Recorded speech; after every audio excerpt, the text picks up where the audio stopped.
नमस्कार। आज हम लोग डिस्कस करेंगे पंजाब पॉलिटिक्स को और हमारे साथ डॉक्टर प्यारेलाल गर्ग एजुकेशनलिस्ट हैं पंजाब से। नमस्कार प्यारेलाल गर्ग जी। नमस्कार जी।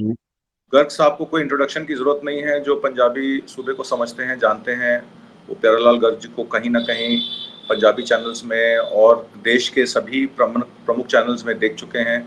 बहुत साफ नज़र रखते हैं पंजाब पे, 50 साल का एक्सपीरियंस है, पंजाब पॉलिटिक्स को हमेशा दूर से देखते आए हैं, सिविल सोसाइटी के साथ भी बहुत काम किया है और हम लोग उनसे गाइडेंस भी लेते हैं कि पंजाब पॉलिटिक्स का फ्यूचर क्या है। और जो 40-50 साल की जो पंजाब ने एक मुश्किलें देखी हैं पार्टीशन के बाद खासकर, और उस संदर्भ में पंथिक पॉलिटिक्स में आज पंजाब कहाँ खड़ा है। तो प्यारेलाल गर्ग जी, मैं आपसे अभी ये 2024 का जो लोकसभा इलेक्शन हुआ है, जी। उसमें कांग्रेस की अगर हम देखें तो कांग्रेस ने 2022 की विधानसभा इलेक्शन से कुछ रिकवरी की है। हालांकि वोट जी। परसेंटेज उनका कम हुआ है, पर उन्होंने 7 सीटें निकालनी हैं। इसको जी। आप किस्मत कहेंगे या कांग्रेस के कार्यकर्ताओं ने जमीनी मेहनत की है?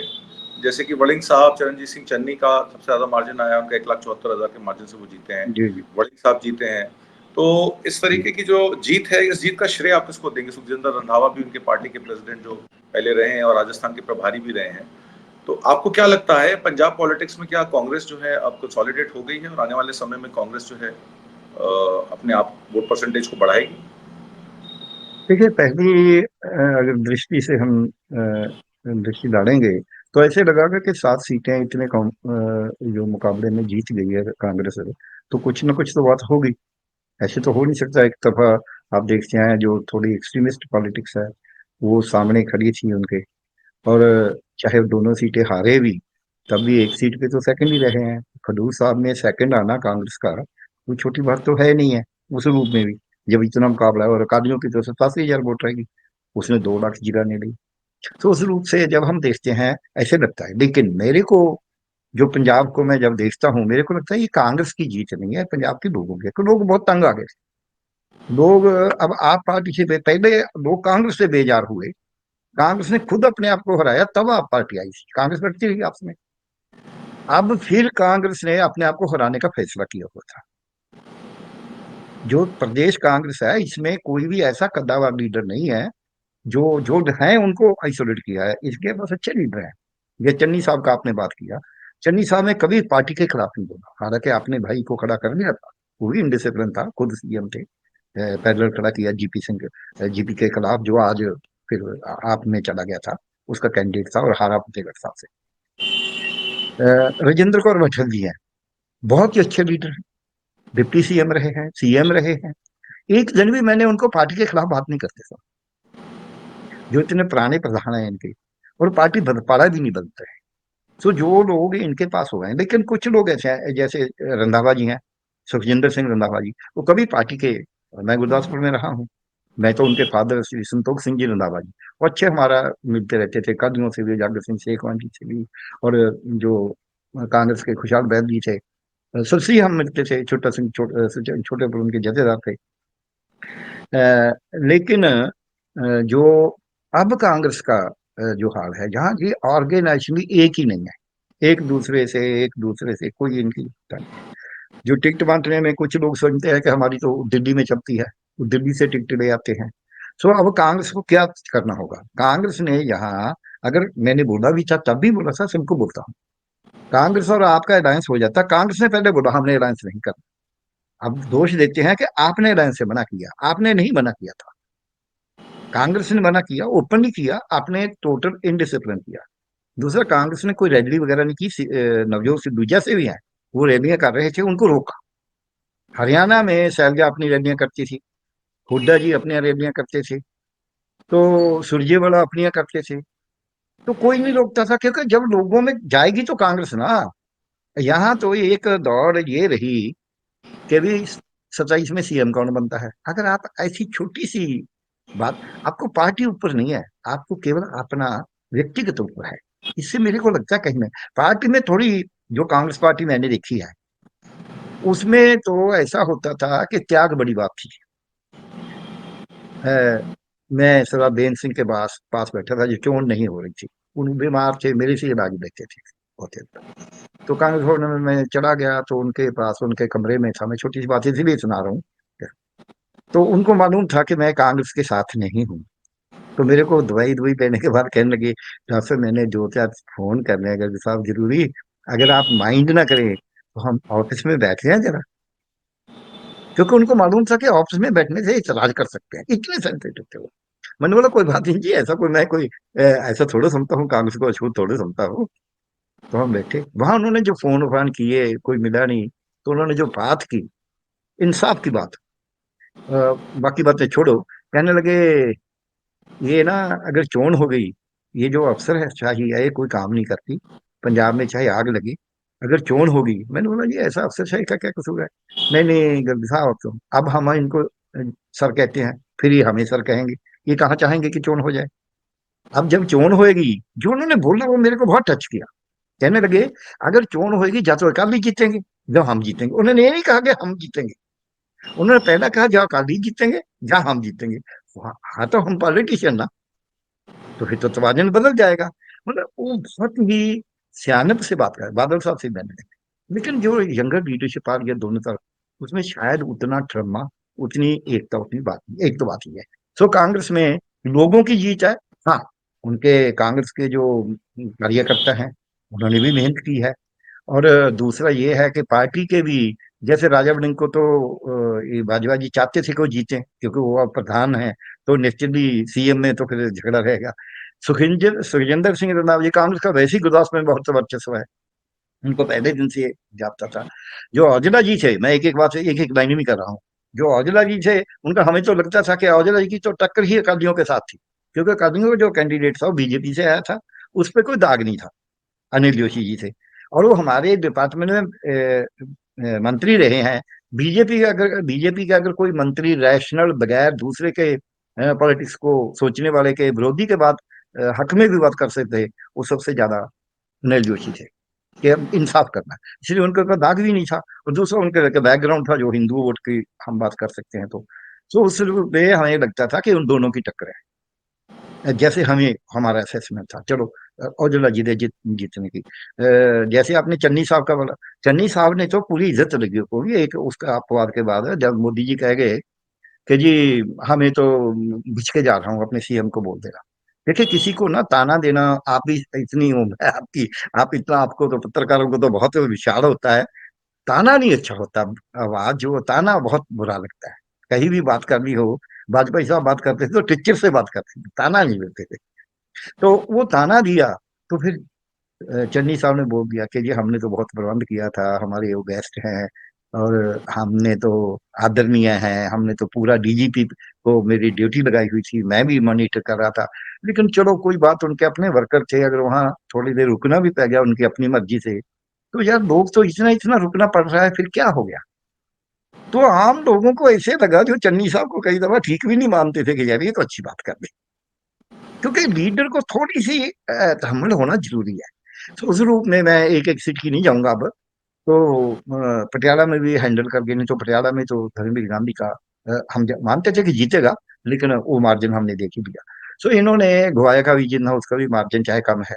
सो जो भी सीटें हमने आंकलन किया था 5 दिन पहले, एक इंटरव्यू मेरा किसी ने लुधियाना से पत्रकार ने लिया था, वो शायद कहीं ना कहीं बीजेपी के नजदीक था, क्योंकि पहले मेरा उसका नंबर जैसे सेव किया हुआ था, मैं ऐसे सेव कर रहा था कि पत्रकार का क्या आइडिया क्या है, बोलता मैं अपनी बात हूँ। मैंने बताया, उन्होंने बोला, मैंने बोला कि 10 सीटें जीतेंगे आप और कांग्रेस, 6 और 8 के बीच कांग्रेस रहेगी, 3 और 4 के बीच रहेगी आप। 10 जीतेंगे। 3 सीटें, जो 3 अभी भी गई हैं, 3 ही सीटें अकालियों के बीच में कैसे भी बनती जाएंगी, बीजेपी कोई सीट नहीं। हो जाते जाते मेरे कहने लगे, सर आप बोलते हैं हमारा अंकल तो ये है कि 5 सीटें बीजेपी जीतेगी। मैं कहा मुबारक हो आपको। अब या आपको मेरा जो कैलकुलेशन था, मैं जो जी बात कर रहा हूँ, मैं आपके सवाल का, मेरा कैलकुलेशन था पूरी 1998 में पहला इनका हुआ आपने समझौता, अकाली बीजेपी का। 1998, 1999, 2004, 2008, 2009, 2014, 2019, ये इन्होंने चुनाव इकट्ठी ली। सीटें 13 की 13 लड़ते थे, बीजेपी 3 लड़ती थी, वो 10 लड़ते थे। वो 3 में से एक जीते, 2 जीते, 3 जीते, लेकिन उनका वोट परसेंटेज 8.5 से 11 के बीच बीच में रहा, बीजेपी का, हर बार। जब ये सीटें कितनी भी जीते, एक दफा दो भी जीती, चार भी जीती, आठ भी जीती, लेकिन इनका भी वोट परसेंट 27 से 33% रहता था।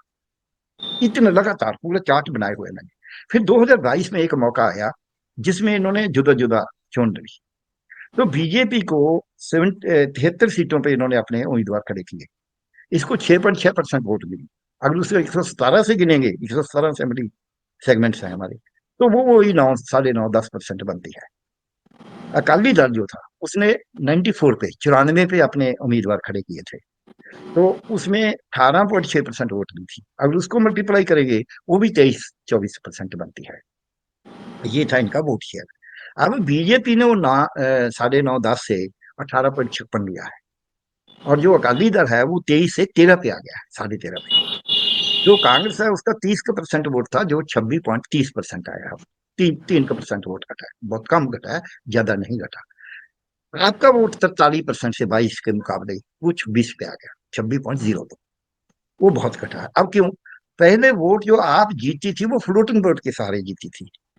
अब जो वोट को मिली है उसको, उसकी वो भी पार्टी ऑर्गेनाइजेशन के कारण नहीं मिली, वो सरकार के कारण मिली है ज्यादा। क्योंकि सरकार में जो होते हैं उसका कुछ ना कुछ लिंक और सब रहता है, हम सब जानते हैं। उसका बेनिफिट हुआ। लेकिन कांग्रेस को जो वोट मिली है 26.30%, उसके अपने बलबूते से मिली है। लोगों की इच्छा है हमने कांग्रेस को लेके आना है, लेकिन अगर उनका कोई ऑर्गेनाइजर नहीं है, कोई बूथ पे नहीं बैठा है, कोई प्रचार नहीं होगा, तो इसलिए हम उसकी उसको इस दफा कांग्रेस ने एक और भी काम किया।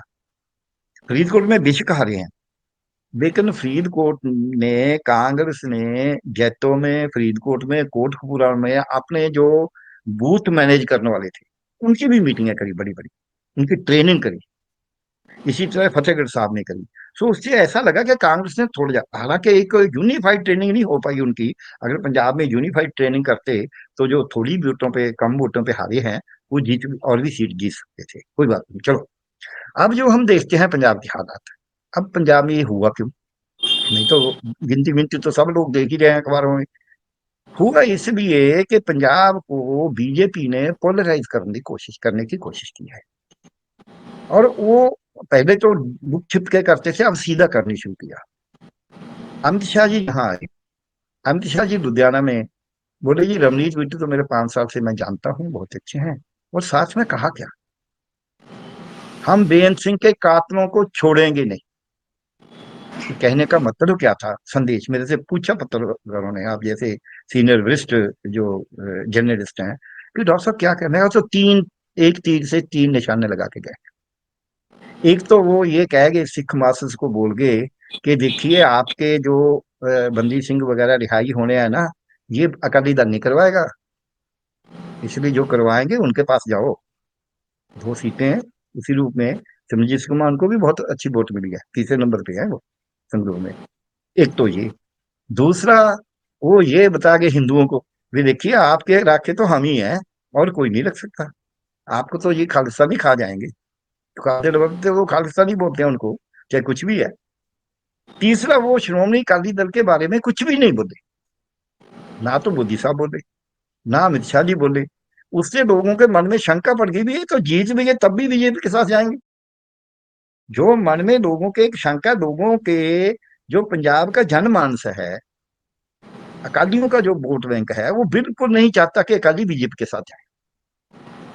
अब वो जाने को तैयार है, उनके कुछ लीडर जाने को तैयार हैं। एक तो चले गए अमरूका साहब, तो उनके कोर कमेटी में भी यही फैसला हुआ। उस रूप में अब जो जो कॉम्बिनेशन बने हैं, जो जीत हार हुई है, उसमें सबसे बड़ी बात बीजेपी की गेम है। कांग्रेस उसको बचा गई जितना बचा सकती थी, लोगों ने उसको बचा लिया जितना बचा सकते थे। हिंदू ध्रुवीकरण किया है, सिखों का ध्रुवीकरण नहीं हुआ। सिखों ने वोट डाल दिया उन दोनों, ध्रुवीकरण नहीं हुआ। लेकिन हिंदुओं का तो ध्रुवीकरण हुआ है। हालांकि पंजाब में 38% वोट है हिंदुओं की, लेकिन इनको तो 18.5% ही मिली है। इसी तरह पंजाब में सिखों की वोट तो 58.5% है, उसमें इनको तो 13.5% ही मिली है, इनकी तो कम होगी बल्कि। इसी तरह जो बीएसपी दलित वोट है वो 33% है। वो 33% से बीएसपी तो कभी 3-4% से ज्यादा मिली नहीं, 2-3% से। एक दफा 9% मिल गया जब ये अकालियों के साथ समझाता था। सो जब फिर एक दफा पहले, तो इसलिए उस रूप में उस रूप में हम जो अगर वोट को देखें तो ये है अकालियों को, एक जो आपने सवाल किया था, अकालियों को बहुत दफा इन्होंने बुलाया था कुछ इंटेलेक्चुअल्स को कि जी हमें राय दो क्या करें। उनमें एक मैं भी शामिल था।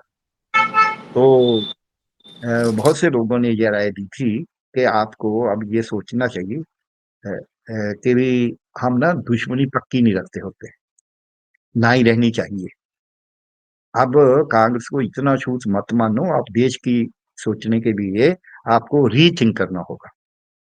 मैं उसमें सहमत नहीं था, अब भी कहता हूँ। मैंने कहा कि आपको रीथिंक करना ना करना तो आपकी मर्जी है। मेरे से पूछा गया कि डॉक्टर साहब बताइए क्या करें। मैंने बोला आपको बीजेपी से पूरा कटऑफ रखना पड़ेगा, बोलना पड़ेगा कि हम बीजेपी के साथ में जाएंगे कुछ भी हो। उसका कारण क्या है कि आपके फिलोसफी पे अटैक है बीजेपी का। जब आपका फिलोसफी पे अटैक कर दिया, अब बीजेपी क्या कर रही है आप देखेंगे, कांग्रेस की फिलोसफी पे अटैक कर रही है, वो नेहरू जी पे अटैक नहीं कर रही। नेहरू का तो नाम है क्योंकि फिलोसफी का ही लीडर वो था। गांधी जी का भी अब करेंगे।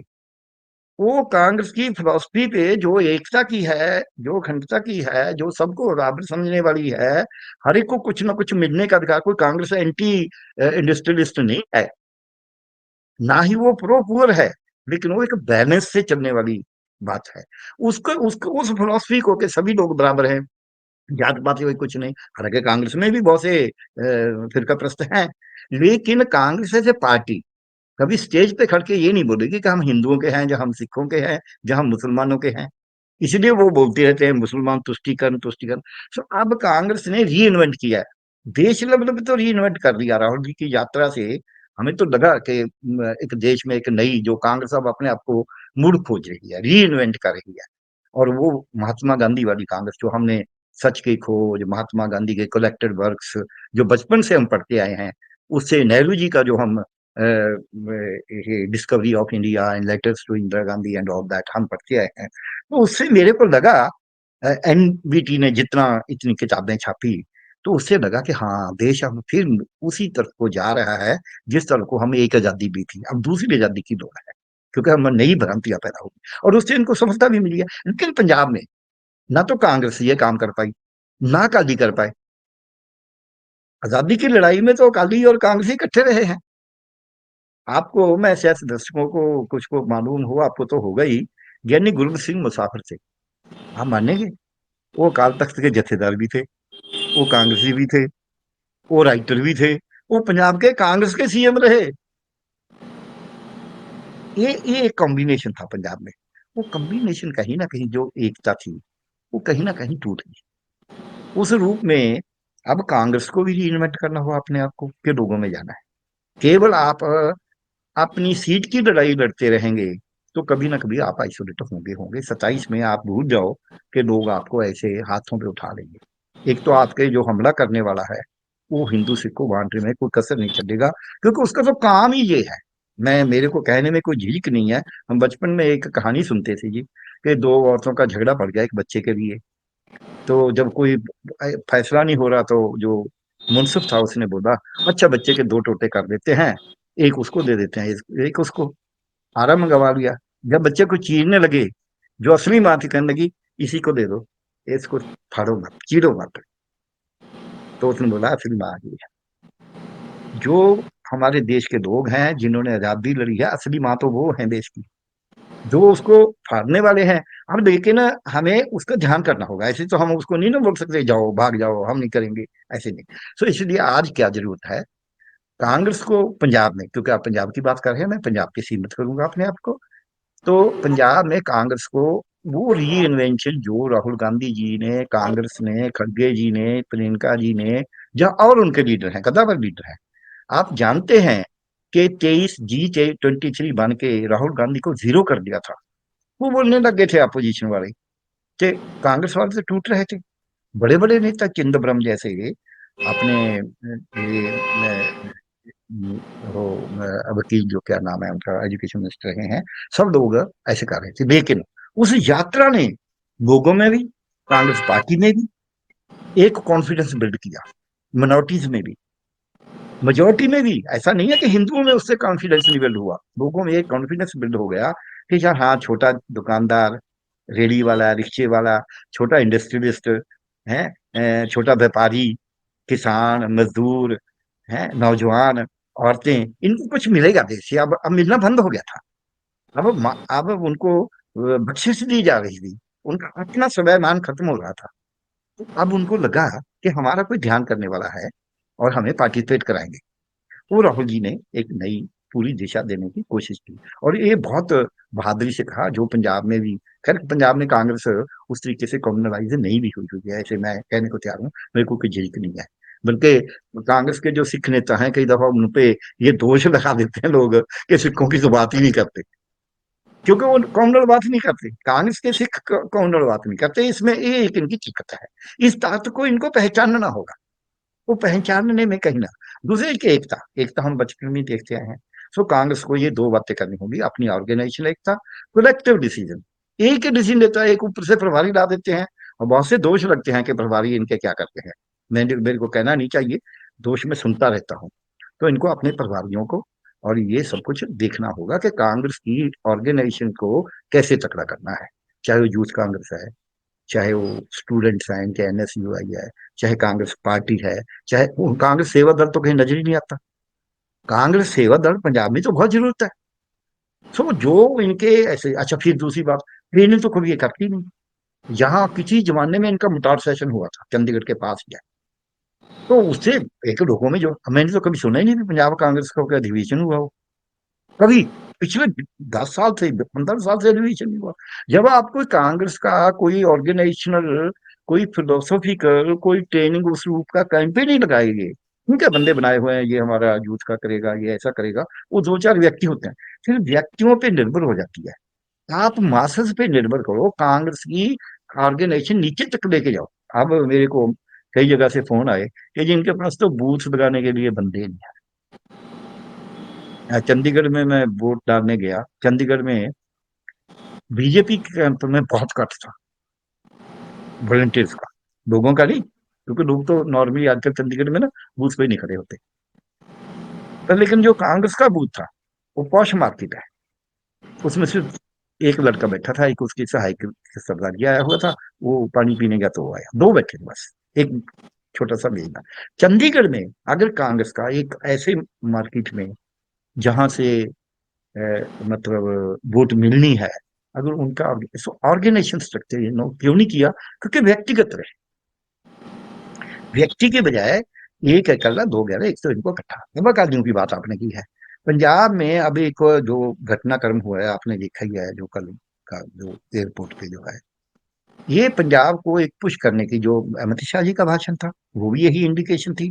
और जो खड़ा किया गया, अब मैं दर्शकों के लिए, आपको तो मालूम ही होगा, दर्शकों के लिए बताना चाहूंगा कि ये सब जो बर्तारा हो रहा है, जो वृत्तांत सृजा जा रहा है, जो बाइंडरी बनाई जा रही है, वो एम के धर, मलोए किशान धर, वो ज्वाइंट डायरेक्टर हैं सीबीआई के, वो पंजाब को हैंडल करते थे। उनकी किताब है ओपन सीक्रेट, पंजाबी में उपलब्ध है, खुले भेद। उसको पढ़ लें। 394 पेज पे इनके बारे में लिखा क्या है, जिसने जाके अमृतपाल को खड़ा किया। तो हम तो उसको दूसरी तरह से आर्गू करके हैं कि जी 8 दिए थे 89 में, तो पंजाब का कहाँ इंसाफ हो गया, पंजाब को कहाँ की प्रॉब्लम सॉल्व हो गई पंजाब की। अगर आप ये ऐसे सोचते हैं कि ऐसे हो जाएगा, तो फिर तो हो जाना चाहिए था, हुआ तो है नहीं। तो इस रूप में जब अब एक तो कांग्रेस को ये सोचना होगा कि कांग्रेस पंजाब में सेक्युलरिज्म कैसे लेके जाए। ये चैलेंज कांग्रेस के लिए है, ये अकालियों के लिए नहीं है, ये बीजेपी के लिए नहीं है। वो तो कम्युनल एंगल करेंगे ही करेंगे। ये चैलेंज जो है जो कम्युनिस्ट हैं, उनका कोई वर्चस्व नहीं रहा पंजाब में। मैं कम्युनिस्टों का सिंपथाइजर रहा हूँ, मेरे को कोई इसमें झिझक नहीं है कहने को। मैं मार्क्सिज्म में भी विधि करता हूँ, गुरबानी में भी करता हूँ, मैं गीता भी पढ़ता हूँ, उसका कोई दिक्कत नहीं है। लेकिन कम्युनिस्टों का यहाँ वर्चस्व उस वैसा नहीं रहा। थोड़ी बहुत वोट है, वो कांग्रेस को डाल ही देते हैं। अब उनको पता चल गया कि कांग्रेस के साथ ही बगैर किसी सौदेबाजी के भी, अब कांग्रेस का काम है, कांग्रेस के कंधों पे ये दायित्व है कि पंजाब में जो सेकुलरिज्म है, जो धर्मनिरपेक्षता है, उसका स्टैंड ले। वो अभी ले नहीं रहे, कहीं ना कहीं वो मार खा जाते हैं ऑर्गेनाइजेशन से। अब अकालियों पे, अकालियों को बहुत से लोग, एक नहीं, मैं नहीं कहना कह रहा, बहुत से लोग कह रहे हैं कि आप रीथिंक करो। अभी उन्होंने एक यात्रा की, मेरे से बात भी हुई सुखीश बादल जी की, कि मैंने बोला आप अपनी उसमें डालो कि हमें तो जो स्टेट्स के राइट्स हैं, राज्यों के अधिकार जो हैं, उनको केंद्रीकरण क्यों किया जाता है? हमारा तो फेडरल कॉन्स्टिट्यूशन है, जो कॉन्स्टिट्यूट असेंबली ने हमें दिया है, हम उससे क्यों बाहर जाएं? आपको क्या ऐसी दिक्कत है? आप तो फैसले केंद्र में, अब तो हर बात का केंद्र में करने का, अब तो यहाँ हमने, मैं एक छोटी सी बात बता रहा हूँ सर, यहाँ एक पूडा की जमीन थी, वो पूडा की जमीन दी दी, उसमें ठगी हुई, क्या हुआ? उसमें कोई आईएसओ ने खरीद ली, जो पूडा में थे कुछ ऐसा पॉलिटिशियन इन्वॉल्व थे, तो ईडी आके उस पे छापा मार रहा है। भाई हमारी जमीन है, हमारे अधिकारियों ने, हमारे सियासतदानों ने, हमारे लोगों ने खरीदी है, हमारी जैसे वो जो ऑर्गेनाइजेशन है पूडा उसने खरीदी है, उसने लोगों को दी है, उसमें कोई गड़बड़ है हम देख लेंगे ना, हम उनको सजा दे देंगे, अगर कुछ नहीं कर पाएंगे तो वोटों में सजा दे देंगे। लेकिन अब दिल्ली से आके हमें, इससे तो आप कर बोलेंगे यहाँ स्कूल क्यों बनाया है, ये सड़क क्यों बनाई है, फिर दिल्ली चलाएगी। इसी तरह दिल्ली की जैसे पॉलिसी पे बोले, अब excise policy is not the centre kitty, excise policy state का पूरा अधिकार है। तो एक्साइज पॉलिसी पे अब किसी को पकड़ते हैं कि आपने तो जी ये क्राइम कर दिया, फिर तो नोटबंदी पे भी होना चाहिए, फिर तो रेफेर पे भी होना चाहिए, फिर तो जो इलेक्टोरल बॉन्ड से उस पे भी होना चाहिए, फिर तो कोरोना में जो कुछ हुआ पीएम केयर फंड उसका भी होना चाहिए, फिर तो कोई चीज कहीं सीमा ही नहीं होगी। सो हमारे अधिकार की बात, मैं सिर्फ ये विश्वास कहता हूँ, वो जो उसका डिवीजन है, जो उसका अनुपात है राइट्स का, अधिकारों का, राज्य और केंद्र में, उसको संतुलन करने के लिए मैंने बोला है एक आदमियों को लड़ना पड़ेगा, कांग्रेस तो नहीं लड़ेगी, कांग्रेस तो इस प्लान को लेने को तैयार ही नहीं है, आप वाले भी नहीं लेंगे। आप वालों की तो कोई पॉलिसी नहीं ना, वो तो कहते हैं हम बस भ्रष्टाचार दूर करेंगे, उनका फलसफा तो है ही नहीं ना कि इंडस्ट्रियलिस्ट को कैसे करना है, कारपोरेट को कितना देना है, कॉमन मैन को कितना देना है, उसका ऐसा कोई फलसफा नहीं है, वो तो फ्री बीज देते हैं, जिसको फ्री बीज कहते हैं। हालांकि साਡਾ इकोनॉमिक सिस्टम ही ऐसा है कि जब तो 20,000 करोड़, 20 लाख करोड़ रुपया माफ कर देता कोरोना का दे देता जाता है इनको, बड़े कारपोरेट को, जहाँ 5 लाख करोड़ हर साल इनको माफ कर दिया जाता है, जहाँ फिर जो हमारे कर्ज जी हैं, स्टेट फाइनेंस मिनिस्टर, वो बयान देते हैं कि हमने 2017 से जो कारपोरेट ने कर्जे मार लिए थे, उसमें 10 लाख 90 हजार करोड़ वो कर्जे की भरपाई कर दी बैंकों को, तो उसमें आधे से ज्यादा बड़े कारपोरेट का है। जब वो बोलते हैं कि हमने कारपोरेट टैक्स में छूट दिया, तो हमने 1,28,000 करोड़ 2021 में इनको बेनिफिट दे दिया, तब तो अर्थ हमारे जो अर्थ विज्ञानी हैं, जो आर्थिक माहर हैं, उनको कोई चिंता नहीं होती कि देश का अर्थचला डूब जाएगा। लेकिन जब बोलते हैं हम किसानों का 10 लाख करोड़ का कर्जा माफ करेंगे, तो फिर अर्थचला डूब जाता है। जब बोलते हैं किसी दलितों को, किसी गरीबों को घर बना के देंगे, आवास बना के देंगे, तो उनका अर्थशास्त्र डूब जाता है। तो इसलिए हमें क्या करना होगा, कांग्रेस ने तो ये करना, ये अकालियों के लिए है, तो उन्होंने डाला भी है, तीनों मैनिफेस्टो मेरे पास पड़े हैं, कांग्रेस का भी, बीजेपी का भी। बीजेपी के तो उसके नाम एक ही लाइन बीजेपी लिखी है, बाकी तो मोदी की गारंटी, मोदी की गारंटी, वो बड़ा करके लिखा, बल्कि वो बीजेपी, भारतीय जनता पार्टी तो पढ़ा भी नहीं जाता उसमें ठीक से, क्योंकि ऊपर ब्रीक लिखा है, आगे बटा मोदी लिखा है। और जो राजनाथ जी ने वो पेश किया, उसने बोला कि मोदी की गारंटी के लिए हमें संघर्ष पत्र बनाना था। हाँ, उसमें वो तो उन्होंने 3-4 दफा मोदी की गारंटी लिखा, आप ही खुद भी। सो ये उनके अधिकारों की बात है। दूसरा हमारे धर्म की बात है, जो हमारे धर्म को दो मामलों में दाखिला हो रहा है, दखलंदाजी की जा रही है। और तीसरा जो बंदी सिंह वगैरह जो भी है, इसको अर्थचारा प्रजाति, लेकिन वो लिखा है, वो भी मैंने तब बोला था कि आप अगर आप लिखोगे तो आपका अच्छा प्रभाव जाएगा, शायद इतना भी ना होता जो ना, लेकिन उसका प्रचार नहीं किया। लिखने से तो काम नहीं ना होता, लोगों में लेके नहीं जा पाए लोग, लोगों में अगर लेके जा, एक बात उनकी पॉजिटिव है, जिसको कोई देख नहीं रहा, बहुत से केवल सीटों के बात में, सुखबीर बादल ने बोला कि जी हमें सीट आए ना आए, हम 3 बातों पे कॉम्प्रोमाइज नहीं करना। उन्होंने बीजेपी से नाता नहीं तोड़ा, लेकिन उन्होंने कहा ये 3 बातें मानेंगे तब नाता बनाएंगे। 3 बातें क्या थी? बंदी सिंहों की रिहाई, पंजाब में जो किसानों के मामले हैं उनका सॉल्यूशन, उसका निवारण, और तीसरा उनके धार्मिक कामों में दखलंदाजी ना करें। और ये तो कोई ऐसी बात नहीं है जो एंटी नेशनल हो, जहाँ कुछ भी हो, लेकिन उसका प्रचार नहीं कर पाए, जिसका प्रचार होना चाहिए था लोगों ने कि देखिए भी हम तो ये बात मांग रहे हैं, वो बात कर नहीं पाए, क्योंकि उन्होंने भी कोई रैलियां वगैरह नहीं की। अब उनके लिए एक है तो इंडिपेंडेंट अगर खड़े होके, हार से हार के हारे नहीं होता। मोदी साहब तो, मैं उनका भाषण सुना जब 2 गेड़ के बाद ना हार रहे थे, मन में पक्का आ गया था ये बाद मंगलसूत्र तो बाद में आया, पहले उनका एक भाषण था। कहने लगे, देखिए, अगर हार जाएंगे तो हार नहीं मानना, कभी तो जीतेंगे, कल नहीं तो आज, नहीं तो कल, कल नहीं तो परसों, परसों नहीं तो नरसों। ये मैं सभी पार्टियों के लिए बोल रहा हूँ। अब ये तो बोलना ही होगा ना एंड में कि सभी के लिए बोल रहा हूँ, लेकिन वो अपने भी यही बोल रहे थे, अपनी पार्टी के भी यही बोल रहे थे कि हम हार सकते हैं, कहते 400 पाते। अब ये बात जो अकालियों ने कही कि हमें सीट कम मिले ज्यादा, अब 13%, वो 13.5%, कोई बात नहीं। बीच तो सीटें कम होती है तो वोट भी कम हो जाती है।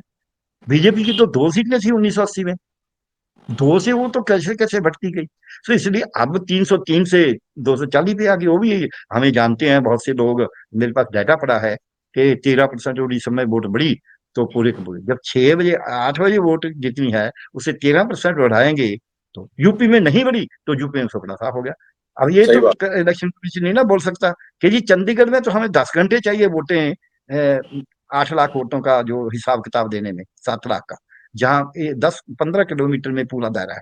यूपी के किसी भी जिले में हमें उसी वक्त वोटर मिल जाती है, कैसे है, क्योंकि यूपी में हेराफेरी नहीं कर पाए उतनी, इसलिए सही यूपी में बात। सुपना साफ हो गया।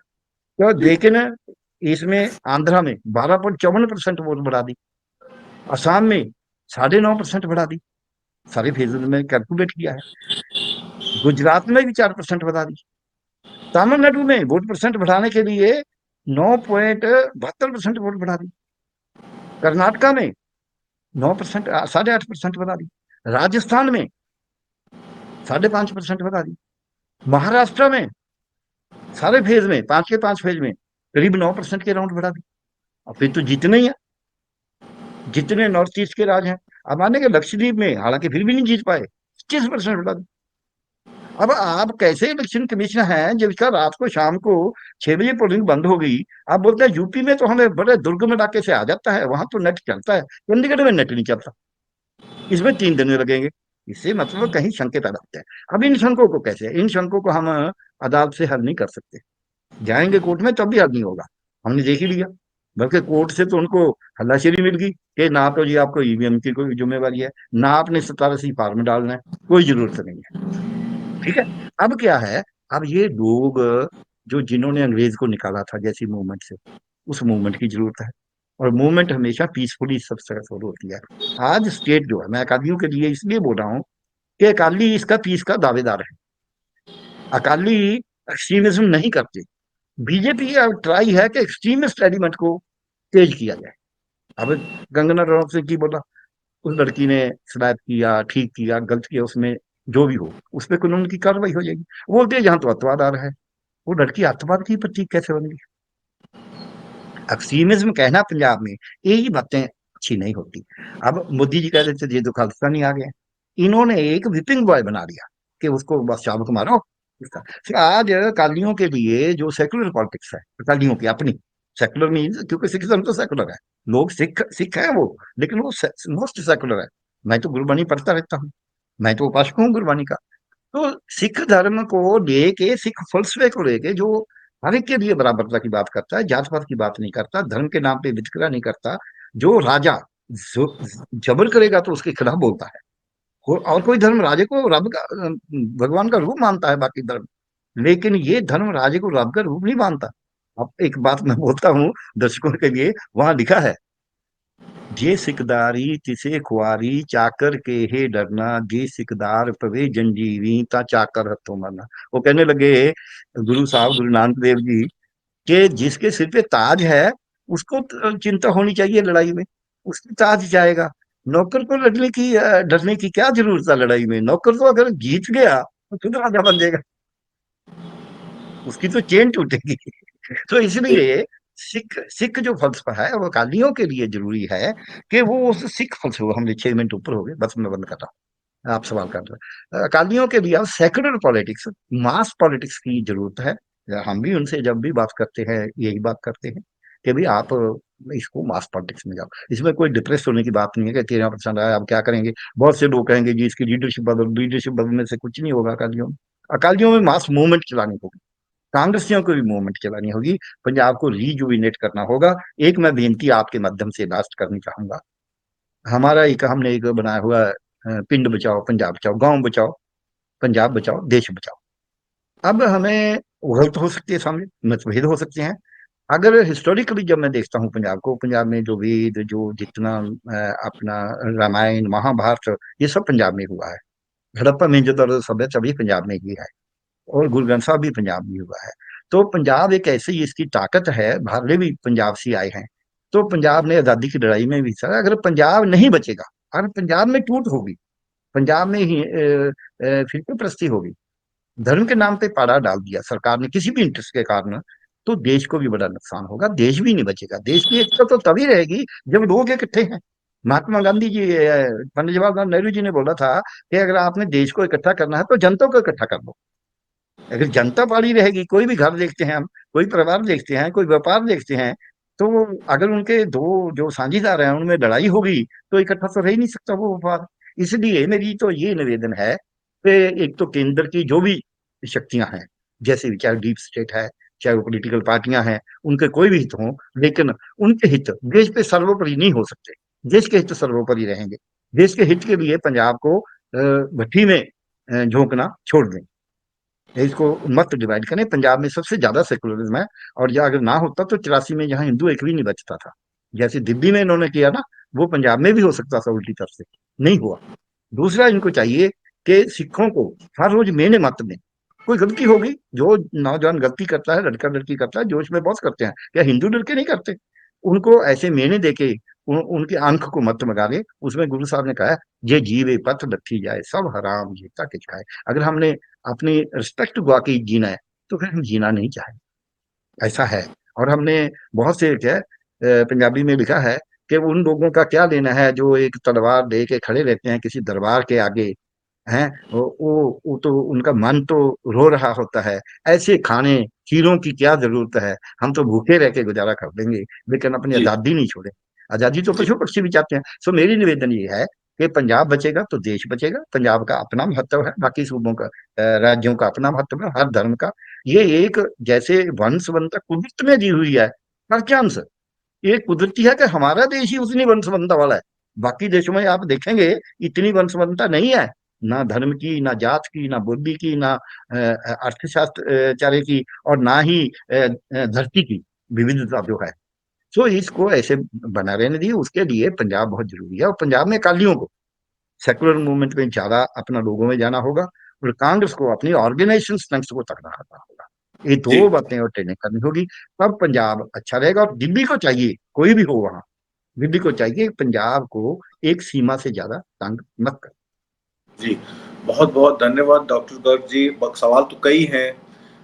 एसजीपीसी को लेकर कई सवाल हैं कि एसजीपीसी पे जिस तरीके से बीजेपी का कब्ज़ा हुआ, और उसके बाद अब वो अकाली और लौंगोवाल, राजीव गांधी लोंगोवाल का जो पैक्ट था, उस पैक्ट के बाद कहीं न कहीं कांग्रेस और अकाली बिखर गया। आपने बहुत अच्छी तरीके से व्याख्या की, किस तरीके से अकाली जी पॉलिटिक्स सेक्युलरिज़्म को छोड़कर जी एक अनंतपुर रेज़ोल्यूशन के बाद एक दूसरे रास्ते निकल गई, और उसके बाद हमने टेररिज्म भी जी देखा, और उसके बाद हमने घर वापसी भी देखी। वो घर वापसी जी होने के बाद जब बारागढ़ी हुआ, और उसमें इस तरीके की शंकाएं पैदा हुई कि नेशनल सिक्योरिटी के नाम पर एक डीप स्टेट जो है वो पंजाब सूबे में कभी भी इंसर्जेंसी को खत्म नहीं करना चाहती। ये डिवाइड जो हो गई है सिख वर्सेस नॉन जी सिख को, उसको खत्म नहीं करना चाहती। उस जी बाइनरी में सेंटर को फायदा होता है। तो कहीं ना कहीं जी कुछ ताकतें हैं जो उसको अलग करने में तुली हुई हैं।